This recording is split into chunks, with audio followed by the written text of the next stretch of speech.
I didn't physically birth the baby. He did not. But I had a baby, and we've just been trying to get the routine down. Another baby's my second one.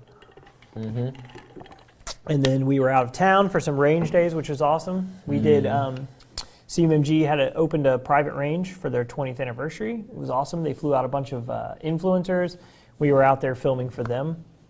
And then we did IV-88, Iraq Veteran 88's range day, which was super cool. A bunch of people, it's a private event, but it was big this year. There's like 600 people there. And they get all these, you have a big shooting range and you have all these booths and all these manufacturers bring their guns out. And then there's booths that even don't sell guns, like battle belts and things. Medical, and actually there's no medical there. So might have to change that. Wow. But you just shoot. So you get to try out a lot of guns that aren't even on the market yet. A lot of brands bring out prototype weapons and stuff like that. And so it's fun. There's tannerite all in the field. And sometimes like people miss it, or it's hidden. So like randomly throughout the range day, somebody will find it. Oh, that's fun. So there's like nothing like random explosions. Yeah, there's like hay bales. Exciting. Yeah, there's giant hay bales out there, and so they'll hide tannerite in them. So people are just shooting into the hay bale, and then somebody gets lucky, and it's like, it's one. Yeah, it's a fun prize. It's really fun. And they had a van there that said free candy, and sketchy. So the van was actually confiscated from a sex trafficking thing.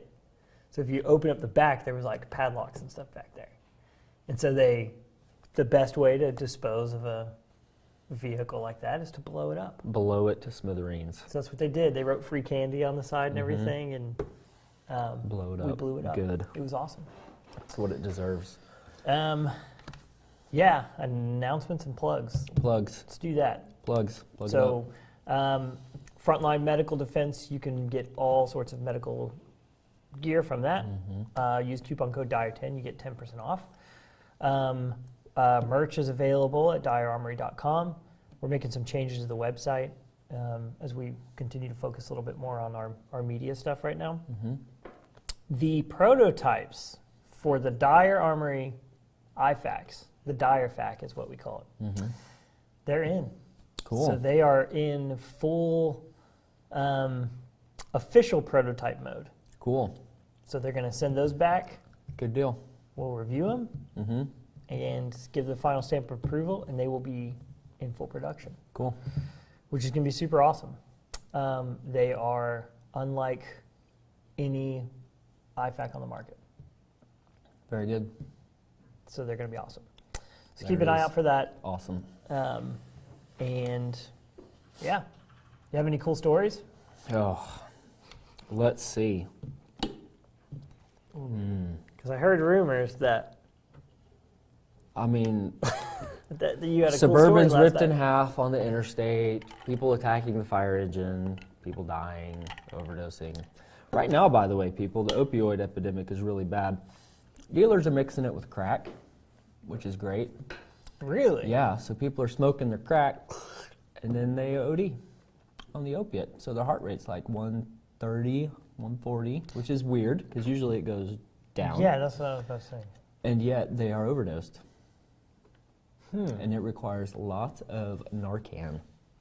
But Narcan doesn't affect the crack. It does not. So the heart rate stays way up, respiratory drive stays way up, and they just kind of come around slowly. And then they're just cracked out. They're just... Wow. So I've given 2 milligrams of Narcan, and if you know that 2 milligrams of IV Narcan is a fairly substantial amount. Usually we get people back with a 0.5 milligram to 1 milligram, and they'll be like talking like this, right? 2 milligrams plus, and people are still unresponsive. That's crazy. But breathing, kind of, which is what you want. Crack and heroin. So whenever actually probably fentanyl. When the last big opioid, I mean, there's always an opioid epidemic, but like the last one, there was like a big push where it was like all in the news was the carfentanil. So that's whenever I was at our my old department. Yes. Yeah. And it was so bad that we were running out of Narcan. So there was a massive Narcan shortage. They were trying to dilute, I guess, the heroin with carfentanil, so they could use less of it and get more high. But that stuff is so potent that like one little grain of it would like mess you up, just kill you if you did it wrong. So we were going through it. They were telling us, like I remember I showed up at 16 that day, and I was in the quick unit, and they said, "Hey, we have 6 of these, and that's it for the station." So truck, engine, and quick. You guys have 6 of these, and we ran one call on a regular that ended up dying that day, because we would run him every shift. He would always overdose in the MARTA by the soda machine.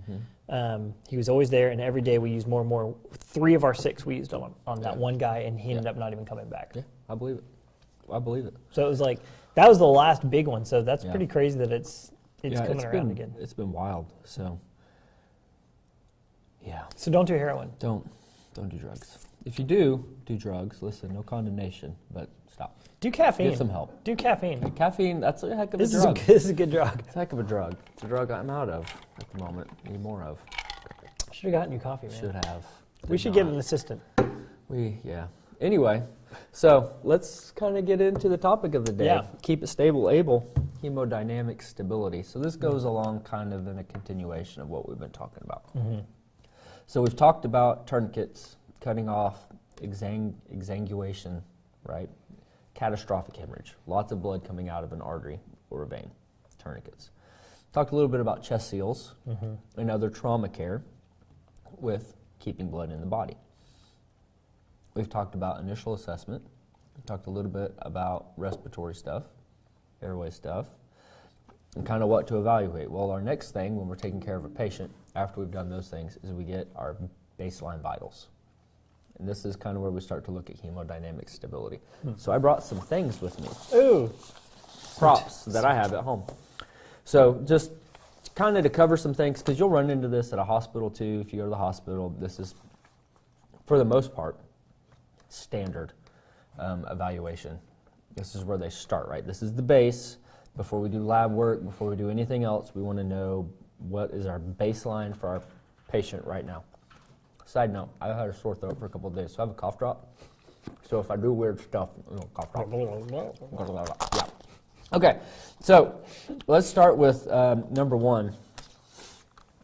My most hated piece of equipment on a fire engine. I want to throw all of these, but it's mildly useful outside of a professional EMS setting because I can't afford to buy all of that equipment. It does okay. So this is called a pulse oximeter. It turns on and it goes on your finger, and it will tell you your blood oxygen saturation level, quotation marks for a reason, plus your heart rate, okay? So right now my blood oxygen level is, it says 97, 98, 96%, and my heart rate is 73. Now this is usually inaccurate, usually inaccurate, and there's a couple of reasons why. Number 1, if you're cold, it won't work as well because you don't have as much blood flow going to your fingers. If you like to paint your fingernails and you have lots of fingernail paint on there, it won't work as well. You can turn it sideways and try to pick something off the side of your finger, or backwards and try to get something out of the back side of your finger, but it doesn't work quite as well. Because what this is doing is it has a little light in here. You can see the red light glowing inside. This is producing a light that goes into your nail bed and your capillary area underneath your nail bed, and so it's reflecting off of the oxygen in your red blood cells, what it considers to be oxygen in your red blood cells, to get a percentage of how much of that red blood cell has oxygen on it. This is easily tricked by carbon monoxide. Turns into carbon dioxide in your lungs when you breathe it out. So if you are around a lot of natural gas, you've been breathing a lot of natural gas, that will actually displace the oxygen off of your red blood cells, and this thing will not know the difference. So it'll say that you are 99, 100% oxygenated, which is great, that's where you want to be, but you're not. So this is why we use this as a level, kind of get those numbers. And then also the pulse rate on it, you should always confirm your pulse reading. Manually is really good, right? Feeling the pulse in your wrist. Or if you have a monitor, cardiac monitor, something more high-tech than this, where you can actually hook up leads to read electrical activity and all that stuff, EMS people, generally, hospitals. But for the layperson, really checking a radial pulse is going to be your best bet. If this is too weak to read, just go right for the carotid on the neck. Which we did For talk central. about that. Yeah. We did talk about that some. Reading pulses. So why is this important to hemodynamic stability? If you have somebody who's acting wonky while you're talking to them, right, just talking and not really making a lot of sense, there could be an oxygen issue going to the brain. I believe that I have said somewhere along here before that your brain uses about 33% of the total fuel supply in your body, including your oxygen. So it needs a lot. Cold hands means your blood flow is restricted in some way. It's not making all the way out to your extremities. It's centralizing into your core. Should be centralizing into your brain. If you have one of these are great too for just general sickness and illness, people that are fighting through the flu, COVID, something like that. Yeah. Something like that. This can be a good gauge to make sure you're staying kind of steady and consistent. Sorry. But don't make this the end-all be-all. Yeah. And I say that I want to throw all these, even though they are useful and they are beneficial. But I want to throw them because there are some people who will use this as their primary evaluation tool. They stick this on there. They see what's... Excuse me. You're good. They stick this on there, and they're just like, oh, that's what it is. And they always say this is kind of like a reoccurring theme. They say treat the patient, not the... And what you have is a lot of people treating equipment, electronic equipment that has got flaws and is prone to failure. I actually had a guy, I was doing my hospital clinicals, and a doctor did it. And the guy was in DKA. What is DKA? Diabetic ketoacidosis. Which means what? Hang on, let me get to the story here. Explain it so that people understand. Okay, so basically it's like... We'll get DKA in a minute. I have a glucometer. Okay, so... we'll get there in a minute. Okay, we'll get there in a minute. Anyways, he's in DKA. He ends up basically dying right there. They go up to the machine and they're like, it's reading like flatline. The guy was kind of, farther away from the machines as well, and they walked over, and that's what, instead of like looking at him, how's he doing, let me put my hands on him, they're looking at the machine. They thought the machine was broken, and they were so confident that they took the time to go swap out the machine. And when I said, hey, I was trying to be helpful, so I'm like, hey, do you want me to go feel for a pulse?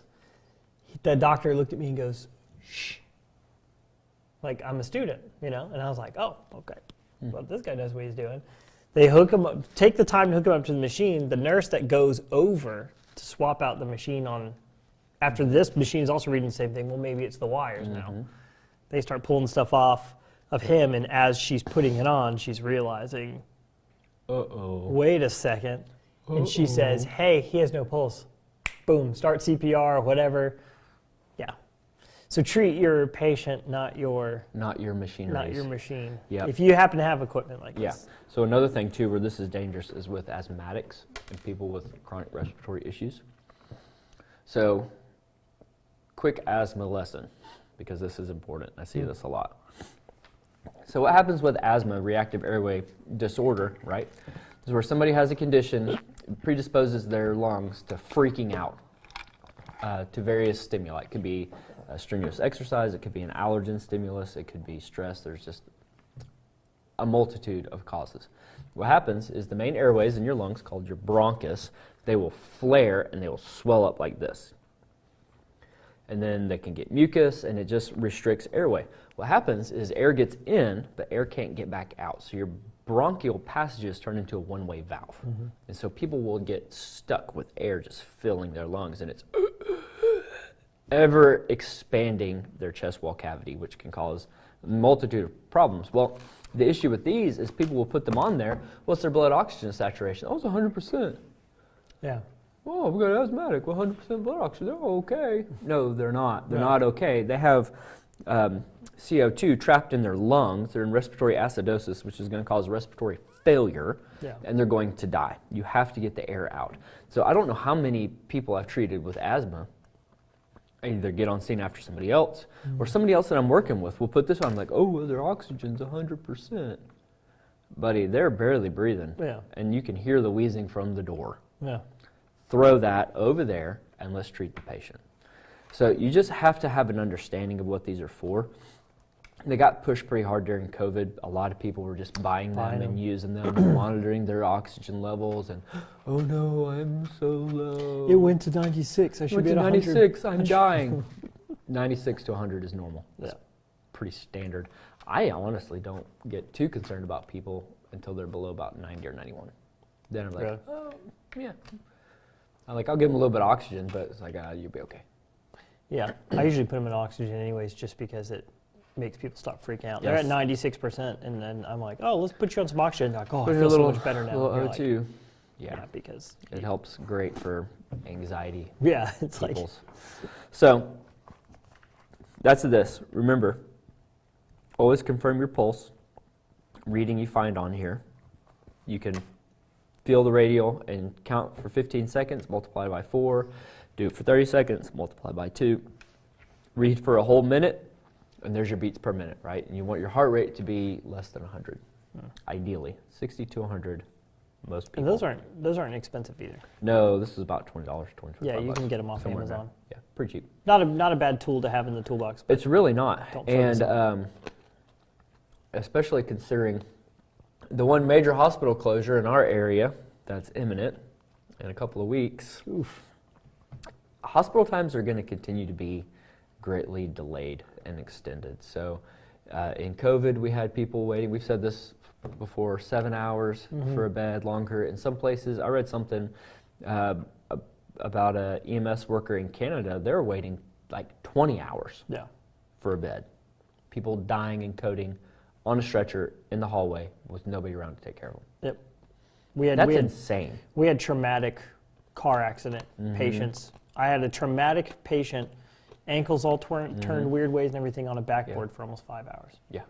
Like help is like, not only is help, what's the saying, like minutes away when seconds count? Yeah. Now it's even farther. Help is now almost hours away when seconds count. Like this is a big deal. So that's one of the reasons why we want to do the show, is because you can't count on EMS to get there. What was the hurricane? The last one? Ian? This one that just happened. They said the guy went on TV, the mayor or whatever it was like, nobody is coming for you. You are on your own. Yeah. That's what he said. Like, we need to get this in our minds, and you need to spread this to people. Like, help is not coming. Yeah. Like, there's a very real moment in time that could soon be upon us where help is not coming. Yeah. Law enforcement is already, I'm going to say, it's no longer 7 to 10 minutes. It's 10 minutes plus away from wherever your emergency is. Firing EMS most likely is going to be 20 to 50% longer away from that as call volume increases. Like my last shift, we ran all day and all night, like nonstop. It was stupid. It was absolutely stupid. And it was all like real stuff. Really? It was rollovers all over the city. Rollovers and people shot all over. It was insane. So we've experienced things like this, like the ice storm. Yeah.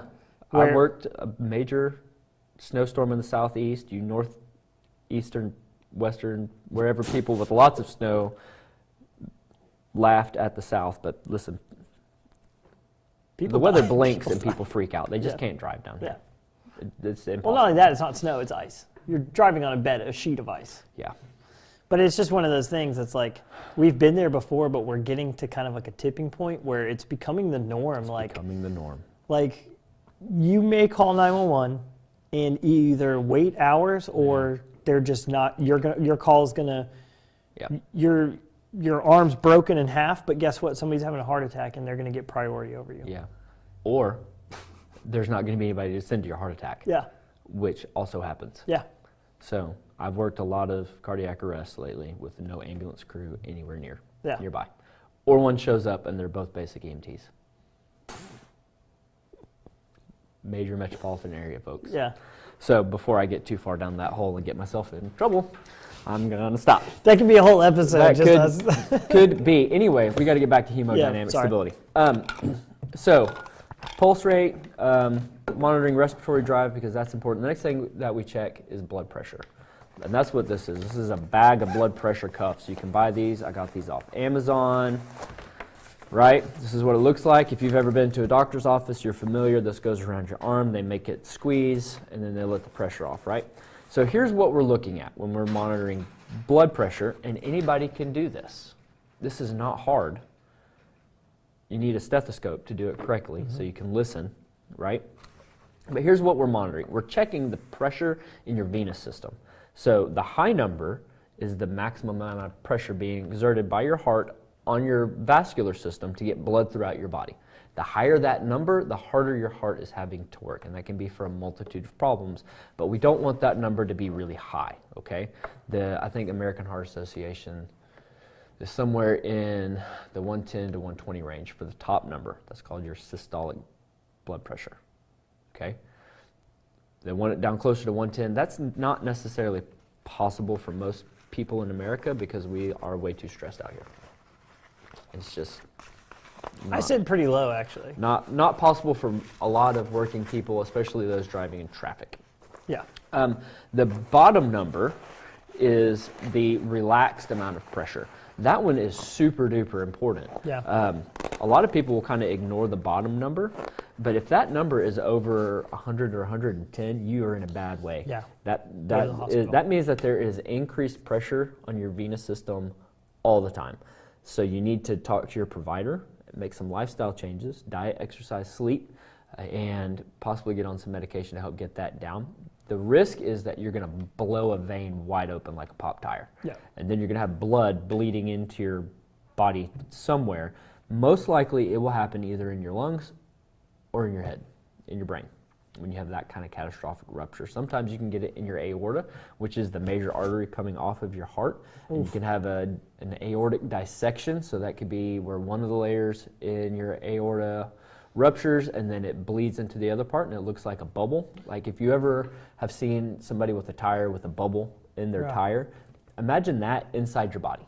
And it can be the size of your fist, the size of a softball, the size of a soccer ball. That happened to a friend of mine kind of fairly recently, like a couple years ago.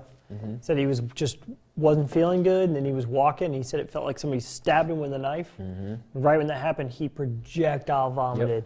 Bright red blood everywhere, didn't know what was going on, and he ended up surviving. It's good. It's very, very rare to survive a full aortic aneurysm. That's the ones I've run where I'm like, I'm pretty sure this is what's going on, and we call the hospital, the person's dead. And then we call the hospital, and then they're like, a full-on aortic aneurysm, ruptured. And then I think that's an important note, too, about the blood pressure, because a lot of people know their blood pressure, and they don't know what it means. They don't know what it means. They're like, yeah, these are my numbers. I don't know what that means, but I know this is what it's normal. So your veins are going to be one size. This is your diastolic. This is your lower number, right? At rest, and then when blood pumps through, they expand and come back down. Expand a little bit and come back down. And that's just the pressure pushing on that.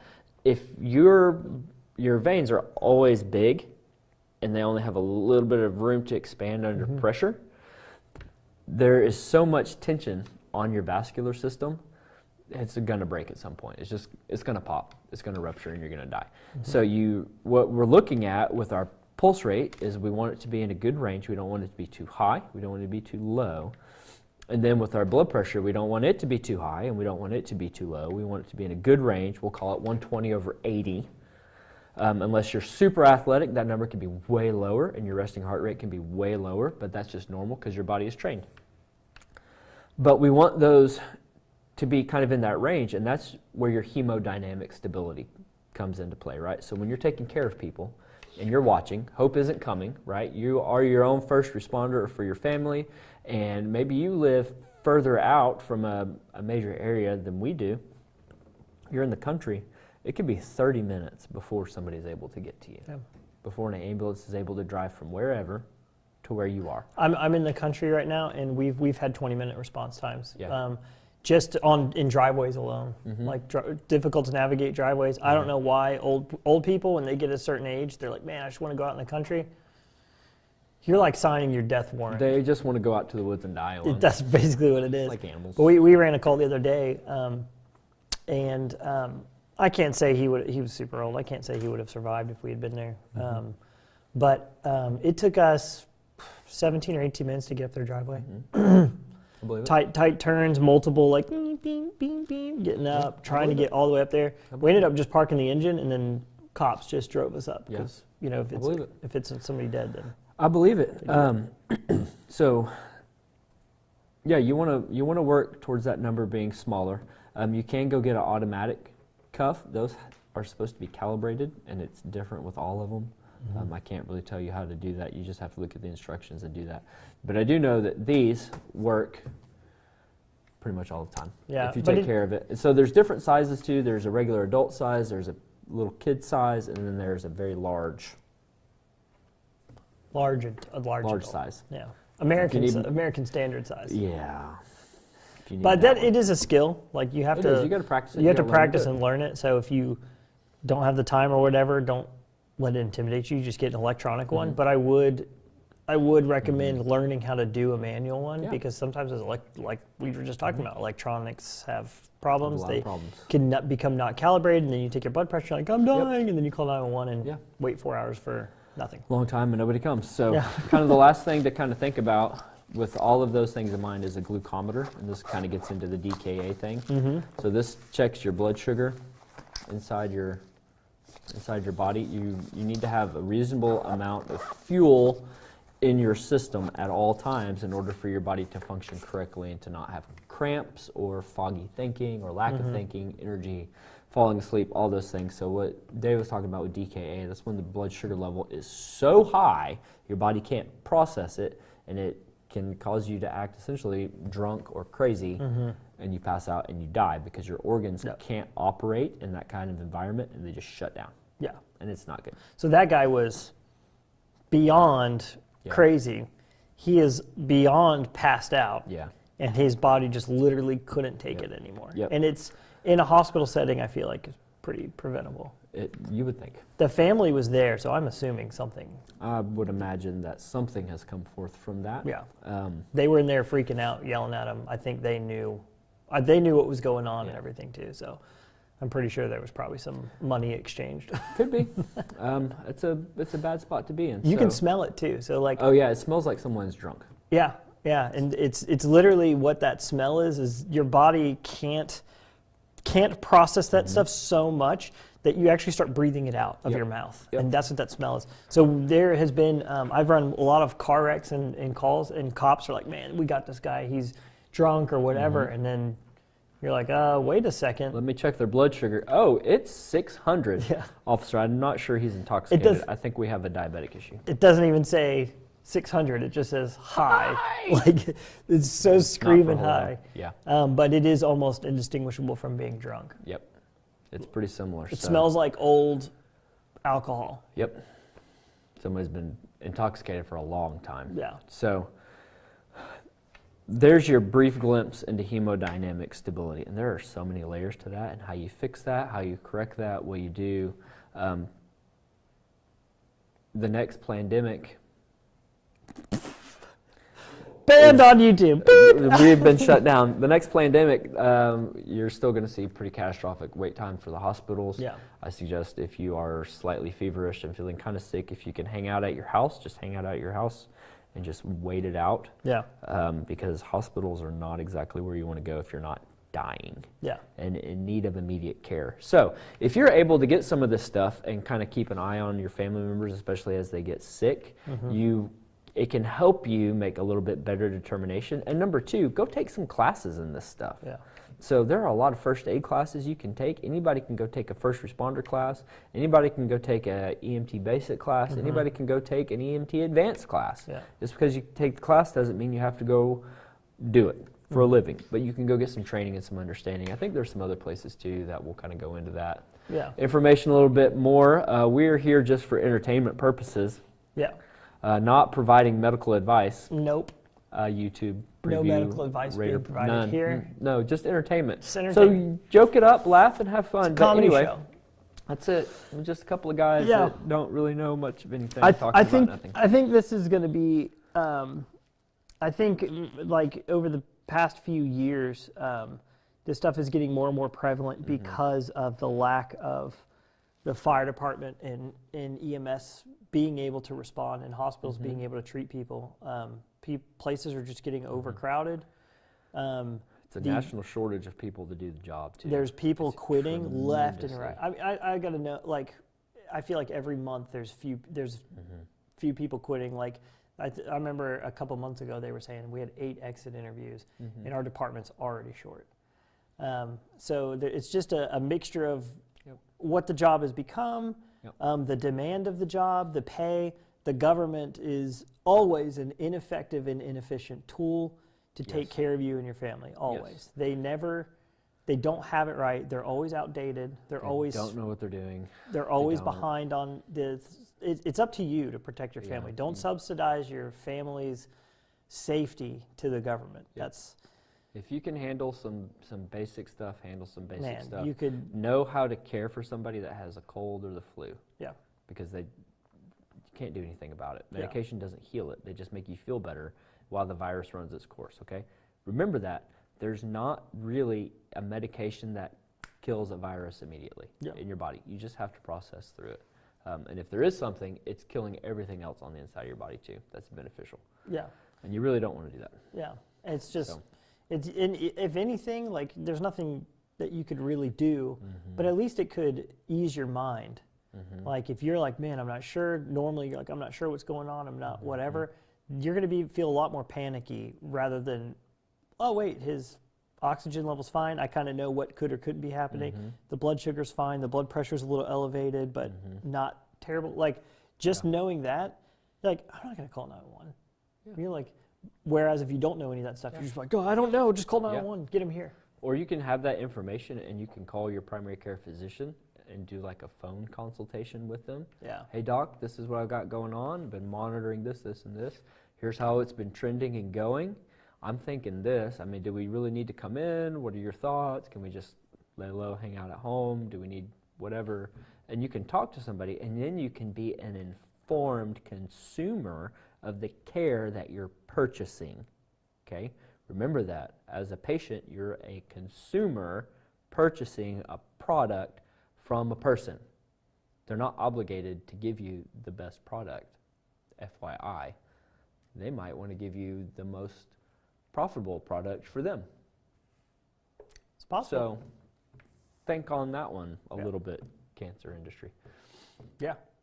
But as you watch our Medic Mondays and stuff, just try to, sometimes I feel like what we're talking about could be a little dry. It is dry, kind of. So boring. So boring for all you like tactical guys and you just want to see us shooting guns and stuff. But like, this is the type of stuff that can save your life. Yeah. And save your buddy's life. If everything just like really goes downhill, you know, like the social fabric is like tearing, and if it rips, the boring stuff is what's going to save your life. That's what's going to save your bacon, for sure.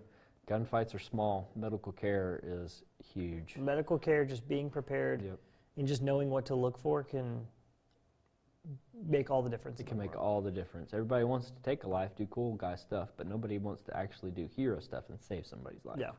So learn to be a hero and go learn how to do some basic medical care. Yeah. So I think that's it. I think that's it. Yeah, we're good. Sorry it's been a few weeks since we last talked to you guys, but we're going to get back on a schedule.